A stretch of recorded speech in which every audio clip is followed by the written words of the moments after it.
Yeah, Jimmy, but there's some interest in things like last night when that guy was saying about how you did the end of sentences, and then there's been other comments about your hands and other comments about your feet, and the notion that through some process that is intellectual or mechanical, that certain decisions are made on how you do that, and I thought that it'd be interesting to get into how it does evolve, really,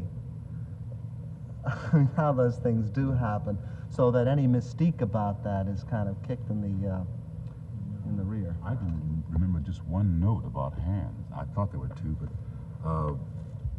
and I think everything has grown out of that. I used to, my inclination is to point when I talk, not to point at anything in particular, but to point for emphasis. The hands are trying to articulate what I'm finding difficult to articulate in my voice. And you suggested that Lenny may not be a pointer. Maybe his hands don't articulate, and they just hang there.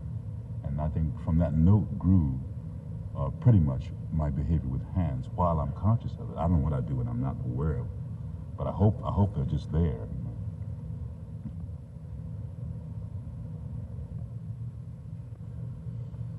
Why do you got to get killed? You wasn't so little as mice, and I didn't bounce you hard.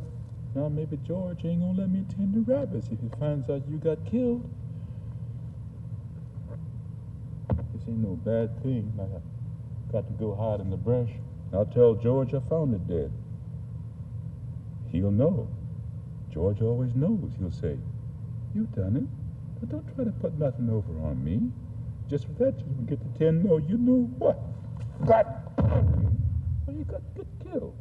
You wasn't so little as mice. Now you won't let me. Now you won't let me. You wasn't big enough. They told me you wasn't. I didn't know you'd get killed so easy. Maybe George won't care. This here little goddamn son of a bitch wasn't nothing to George. The problem I haven't yet really, maybe it's not a serious one, but I haven't yet tried to resolve is the transitions, you know. There seems to be, well, a couple of strong ones, and they always go back to George, each one. Yeah. So what's the problem? I don't know if there is a problem. It's just a matter of time. I mean, does it make sense to slide right from, maybe George won't care? Yeah. Off of what I'm saying, or is there a beat important there so that? Well, it seems to me that George is intrinsic to every moment. The act of killing Puppy by mistake immediately involves George. So I think that... Nothing I have to reach for. No, yeah. I think they're all one. I think you look at the puppy, you see George's face looking at you, admonishing you. And I think that the section is handled very well.